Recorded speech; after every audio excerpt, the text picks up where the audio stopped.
இல்லை, இப்போ உங்களுக்கு தெரியும், இப்போ நான் ஒரு 2 நாளுக்கு முன்னாடி கூட மாண்புமிகு தமிழ்நாட்டின் முதலமைச்சர் அவர்கள், துணை முதல்வர் அவர்கள், வருவாய்த்துறை அமைச்சர், நகர்ப்புற மேம்பாட்டு வாரிய அமைச்சர், நான், அது மாதிரி எல்லா துறை அமைச்சர்கள், ஒரு 7-8 அமைச்சர்கள், அனைத்து துறை செயலாளர்களுடனான ஒரு மழைக்கால முன்னெச்சரிக்கை நடவடிக்கை கூட்டம் நடத்தினாங்க. இதுக்கு முன்னாடி ஒரு மாதத்துக்கு முன்னாடி மக்கள் நல்வாழ்வுத்துறையின் சார்பில் ஊரக உள்ளாட்சித்துறை, நகர்ப்புற உள்ளாட்சித்துறை, மக்கள் நல்வாழ்வுத்துறை, இதை சேர்ந்த 3 துறைகளையும் சேர்ந்த மாவட்ட அளவிலான அதிகாரிகளுடனான ஒரு கூட்டம் நடத்தப்பட்டது. இதெல்லாமே தமிழ்நாட்டில் இப்போ புதுசாக நடக்கிற ஒன்று. இதுக்கு முன்னாடி எந்த ஆட்சியிலையும் இதெல்லாம் பண்ணுறதில்லை. அதையுமே நடத்தி ஒவ்வொரு மாவட்டத்திலையும் ஊரக உள்ளாட்சி என்ன பண்ணணும், நகர்ப்புற உள்ளாட்சி என்ன பண்ணணும், யாருக்கு என்னென்ன பணி இருக்குங்கிறதெல்லாம் இது பிரித்தெடுத்து அதற்கான ஒரு விதிமுறைகள் வகுக்கப்பட்டிருக்கிறது. பருவமழை வருகிற போது நிச்சயம் அந்த பாதிப்பு இல்லாத நிலையை ஏற்படுத்துவோம்.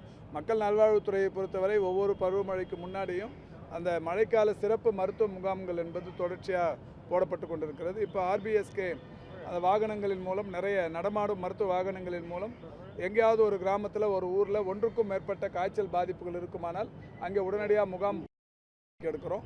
அக்டோபர் 15க்கு அப்புறமா தொடர்ச்சியாக இந்த மழை பொழிய ஆரம்பிச்சிட்டா முகாம்கள் எங்கெங்கே தேவையோ அதை அறிவித்து முகாம் நடத்துவோம். போன வருஷம் அது மாதிரி தான் அக்டோபர், நவம்பர், டிசம்பர் தொடர்ச்சியாக தினந்தோறும் முகாம்கள் நடத்தணும். அந்த மாதிரியான அவசியம் என்பது ஒரு 15ஆம் தேதிக்கு அப்புறம் மழை பொழிவு தொடங்கிட்டதுக்கு அப்புறமா அந்த முகாம்கள் நடத்தப்படும்.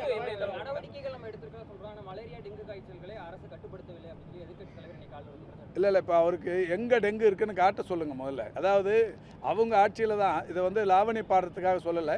2012 டெங்கு இறப்பு 66 பேர், 2017 டெங்கு இறப்பு 65 பேர். இதுதான் தமிழ்நாட்டின் வரலாற்றில் அதிகபட்சமான டெங்கு இறப்புகள். அதுக்கு பின்னாடி எல்லாமே சிங்கிள் டிஜிட் தான். இப்போ 9 மாதம் கடந்துருச்சு, 10வது மாதம் அக்டோபர் மாதம் இது வரைக்கும் டெங்கு இறப்புகள் 6.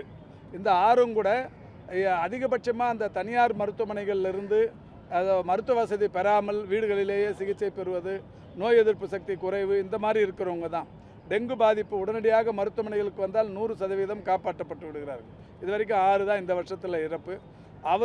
அவங்க இந்த 2012, 2017 சாட்சாத் எடப்பாடி பழனிசாமி முதல்வராகவும் அவருடைய கட்சி தலைவர் ஆட்சி நடந்தப்போ தான் இந்த இறப்புகள் நடந்தது. இது அவர் கையிலே நீங்கள் கேட்கலாம். 2012லையும் 2017லையும் டெங்கு இறப்பு எவ்வளோன்னு நீங்கள் அவர் கையிலே கேட்டு தெரிஞ்சுக்கணும். எங்கேயும் இல்லைங்க, எங்கேயும் இல்லை, பதட்டமே இல்லை, நல்லா இருக்குது. பதட்டத்தை நாம் ஏற்படுத்த வேண்டிய அவசியமும் இல்லை.